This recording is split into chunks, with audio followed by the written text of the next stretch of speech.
Hey guys, I'm Azra, and in this Lord of the Rings Rise to War video I'm going to show you another build for Isildur. Isildur has a lot of builds, and this time I'm going to show you his Madness build. But before we get going to the skills, let me show you what items I am equipping right now. If you don't have this, you can also go with like the Mirkwood bow, and then instead of pierce you can go with what was it? Ranged might. The one special effect that increases the damage of your ranged units. Alright, then as a chest piece I am using the Gorbag with fire protection, but you may switch this out with a quilted armor and focus protection depending which commander you are fighting. So let's say you are fighting a Sauron, in that case you would probably want to equip the quilted armor with focus protection. Against the Witch King, this one with fire protection. As a helmet, it is the Cask of Submerged Isle with Aegis. Like, generally speaking, this is one of his best helmets he can have in the game. Well, it depends. When you are fighting a Sauron, I would definitely go with this one. But if you're fighting a Witch King who has a CC on round 1 and that's it, in that case, you may equip the Trapper's Hood with Hysteria. It gives you +3 attack for your ranged units, and also it has Hysteria, which is proccing Enfeeble. So long story short, his helmets depend on the enemy as well, just like his chest piece.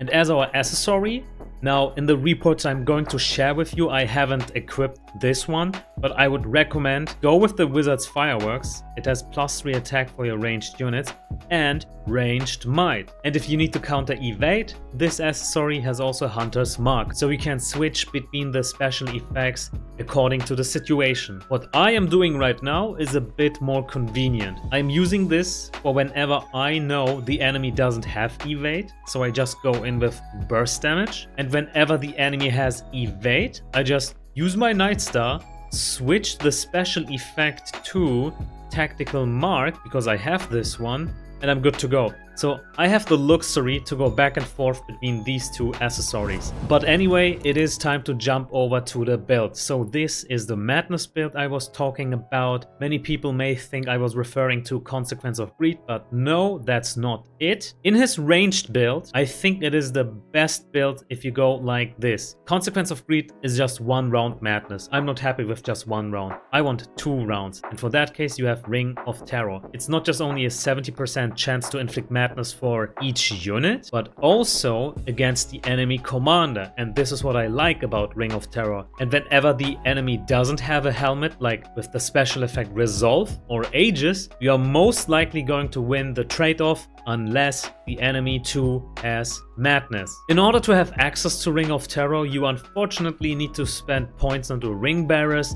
and you may think that this isn't that great because the evade chance is just too low.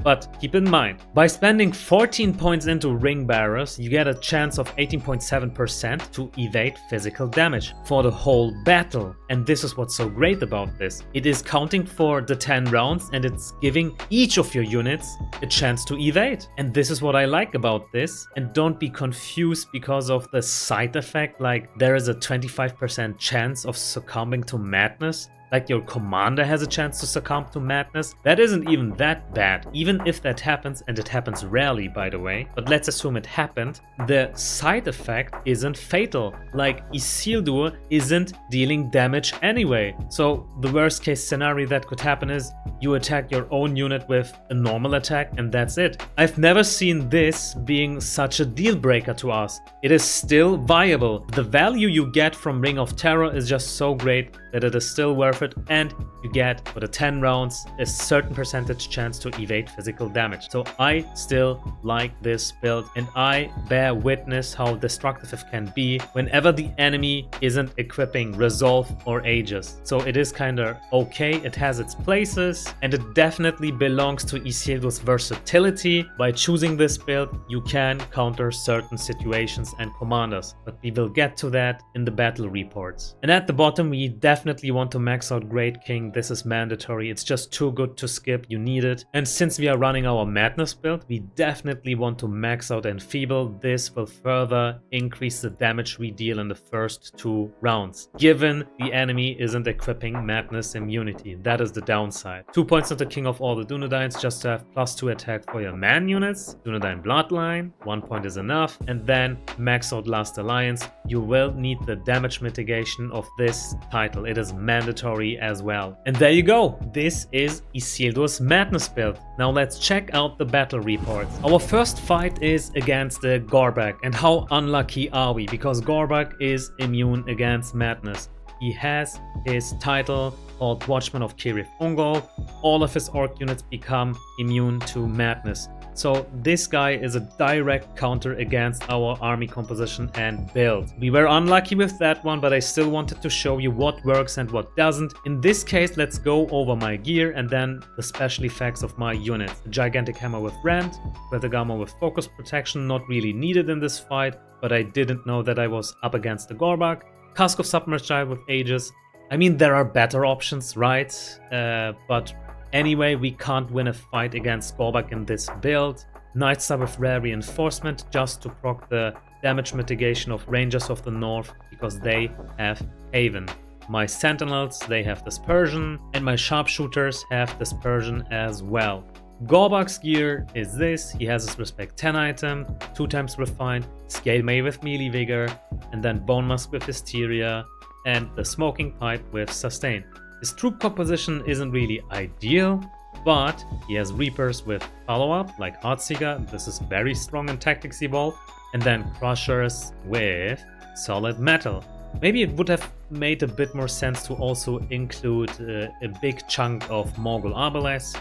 That's what I would have done. But anyway, he has won this fight. Let's check out the snapshot page. It is 210k damage versus around 235k damage. So we have lost this matchup, and in the detailed view we see that our Sharpshooters and Rangers of the North were wiped out completely. In this fight we are up against a Grima, and nowadays Grimars like to run Prudence. You know, like the first 2 rounds, a 50% chance to evade for all of his units. I should have equipped my Tactical Mark in this case, but I didn't. And this was a big mistake from my side. I still went with the Nightstar and Rare Reinforcement just to proc the damage mitigation of Haven. I would have liked to have another fight like this, and in that second fight I would have liked to equip Tactical Mark just to see how it would change the outcome of this fight. Anyway, let's go over to the enemy and see his champions have Rise Up, Alchemists with Significant Assault, and Reapers with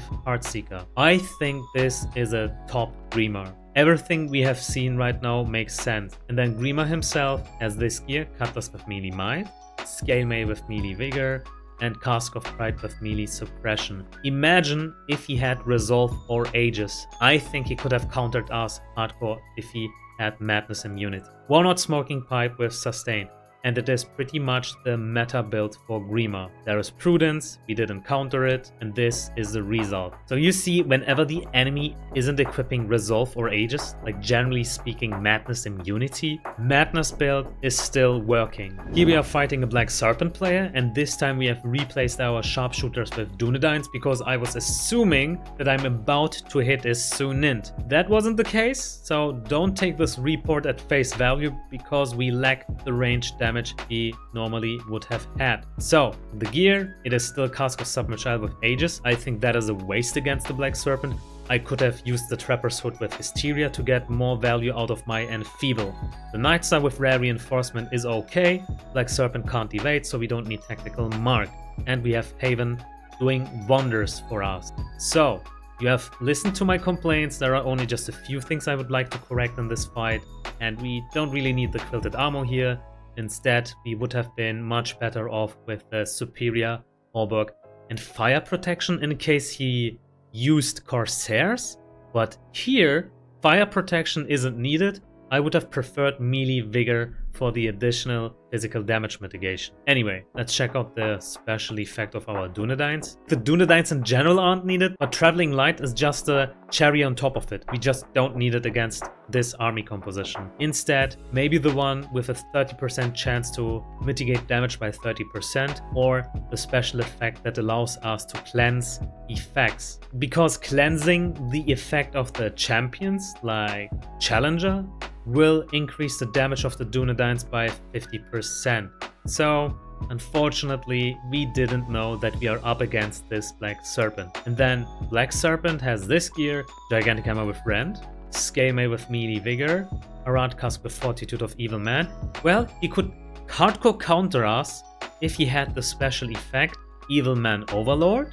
If you max Refiner, that is giving you minus 50% damage received whenever you are inflicted with stun or madness. So this is kind of crazy. I think one of the best helmets for Evil Man. So there is room for improvement for this Black Serpent. He can do much better against us. He has Drums of Moria with Bane of Dwarves, and he is running his army in his Respects 3 title build, his Evil Man build. Let's also check out the Dragoons and their special effects. They have Rupture, and then the Halberdiers have Eradicate. And what did the champions have again as a third special effect? Oh, it is Rupture as well. In a snapshot page, we have done 160k damage versus almost 190k damage. So it kind of looks like we have lost this trade-off if you take it at face value.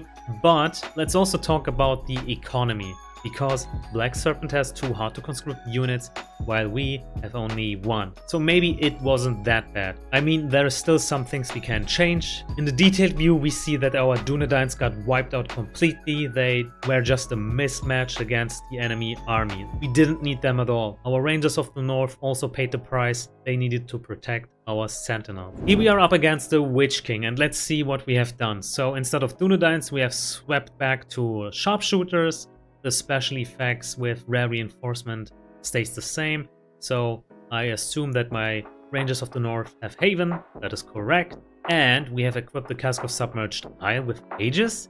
That is okay, but I think the Trapper's Hood with Hysteria would have been better, because the Witch King has only 1 CC effect, which is on round 1 where he stuns 2 units.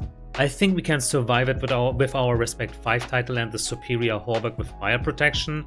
Instead, I would have much more liked it being aggressive with the Trapper's Hood. We have a full ranged army composition. Just go all in with crazy damage. But anyway, this is the outcome.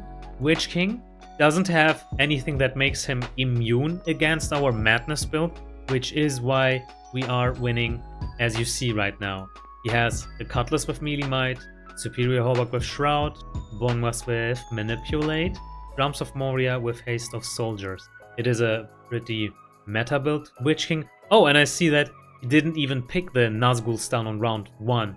That is even more the reason why we don't need our Aegis helmet.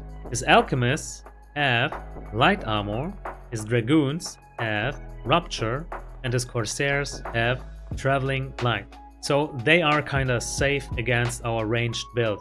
So that was a good choice. They definitely have some value against our ranged units. Let's also check out the snapshot page. We have done 306k damage versus almost 120k damage. We are hardcore countering the Witch King. He has no resolve, no Aegis, and he also is countered by our superior Gorbag with fire protection. In the detailed view, we see that our Rangers of the North are always sacrificing themselves for the 2 other ranged units. And here we are fighting a Sauron. Now let's check out my gear first. I have a Cask of Submerged Isle with Aegis. This is a hardcore counter against his Madness procs. Then I have a Quilted Armor with Focus Protection. This is hardcore countering his focus damage. Like, we have 2 hardcore counters against him right now. Nightstar with Rare Reinforcement. That is okay. It is giving us more Haven procs, more damage mitigation. We have our Ring of Terror with Enfeeble. Let's see how much damage it has done against Sauron. It is kinda a nice report. Let's see how this happened. Right off the bat, I see he has a Bone Mask with Hysteria, so he wasn't safe against our Madness procs. So this is the first thing he could have changed. Maybe equipping a helmet with Resolve or Aegis as well. So he has a few possibilities of countering us just by changing his helmets. Alright, gear-wise, he has a Karma with Smite, Protection of Numenor with Resilience of Evil Man, One-Out Smoking Pipe with Sustain. He is running his Sauron in the hybrid build, as I see, because he didn't pick Enfeeble. Instead, he reinvested those 7 points into focus damage. And it's okay, like, the hybrid build is kinda universal, but unfortunately for him, we countered his Madness as well as his focus damage. That has left him with nothing but the Deceiver, like the debuff that is increasing the damage our units receive from his units, but that just wasn't enough. His Halberdiers have Eradicate, that makes sense. Then the Corsairs have Heartseeker, Follow Up. I think this is the best in slot special effect for them. And then champion with Rupture. In a snapshot page, we have done 330k damage versus around 125k damage. In the detailed view, at least this time we have a few Rangers of the North surviving to tell the tale of this battle when they return to Arnor. But yeah, oh wow, we have done 140k damage with our Sentinels. I didn't expect that. Like, I thought our sharpshooters would outperform the Sentinels, so this is kind of interesting to know. I have 2 more reports to share with you guys, and both of those reports revolve around Sunind. So the first fight we have lost, and I can immediately see why. I am running my ranged build. I should have included at least 1 Dunedain unit over here just to counter the Mongol Arbalest. That is what is needed, but it is what it is. Running Isildur in his ranged build, what can you do better to improve the outcome? Like, besides including Dunedain. First things first, we just don't need the quilted armor here right now. It's doing us no good. Instead, get the hunter skin. It is giving your ranged units plus defense, which they need. And also, poison protection. You need the poison protection against the additional poison damage of the Mongol Arbalest. So you are cutting down the damage by a certain percentage. And in regards to our helmet, in this fight we just didn't need the casque with Aegis. Sunind doesn't have CC. Instead, let's just equip the Trapper's Hood. It's giving us plus attack for our full ranged army composition, and it has Hysteria to get more value for our Enfeeble. And there you go. I think by doing so, we can just hardcore counter this Sunind. So this too is again just proof how versatile Isildur is. By changing a few things, you are on a much better position. Let's check out the Sunind. She has Gigantic Hammer with Rend as well, Mithril Coat with Improved Shroud, Horseman's Helm with Resolve. Alright, so she is hardcore countering our Madness, like Ring of Terror and Enfeeble is getting countered in the first 2 rounds, but we can still get some value with our Trapper's Hood and Hysteria because it is proccing every other round. So we may not receive for the first 3 rounds some value out of our Enfeeble, but for the rest of the fight, we do. Let's also check out her units. She has her Mongol Arbalest with Dispersion. That makes sense. Now, I'm not quite sure why she didn't include her T4 units, like Champions would have been so much better. And then she has Halberdiers with Eradicate. And she has her at least at Respect level 5. In the snapshot page, we see that we have done 155k damage versus 280k damage. But there is still lots of room for improvement for us. This is also what I like about Isildur. Just by changing a few things here and there, you are good to go and you will come back stronger. And we don't really need to check out the detailed view since everything is wiped out. Like, nobody got enough time to deal damage anyway. Last report coming up right now. So here we are fighting again versus Sunind. What have we done right now? We still haven't equipped the items I just suggested to improve the outcome of this fight. So what has happened over here? Why is this so much better than the last one? So without having a look at Sunind, I assume that she doesn't have anything that is making her immune against madness. Are we right or not? Let's check out. Yeah, we were right. She wasn't protected. No resolve, no Aegis. And this is what's going to happen when that isn't provided. And this is why I believe Isildur's Madness build is nice. It really depends against what you are up. Are you fighting against someone who doesn't have Madness immunity? You can punish it, just like this. You see, Mongol Arbalests have Dispersion. They have probably Eradicate. Yeah, they do. And also, the Dragoons have Rupture. So, long story short, Isildur in his Madness build is kinda nice whenever the enemy isn't countering it with Aegis or Resolve, or let's say Gorbag's Respect 5 titles maxed out special effect. I can definitely recommend trying out the Madness build, and I already mentioned what you need to watch to make this build work, and then you're good to go. If you are playing Arnor, that is even more the reason to try out the Madness build. It is working very nice with his ranged army composition. Arnor, with their Rangers of the North, like their T4 units being ranged units as well, it is just perfect. Go have some fun. I can wholeheartedly recommend this build. But don't forget his other builds. Isildur is a master of versatility. Change your build in accordance to what you're up against. And there you go, guys. I hope you enjoyed this one. If yes, please let me know by leaving a like and consider subscribing. We need to break the YouTube algorithm. 10k subs this year. We are coming. I see you guys next time.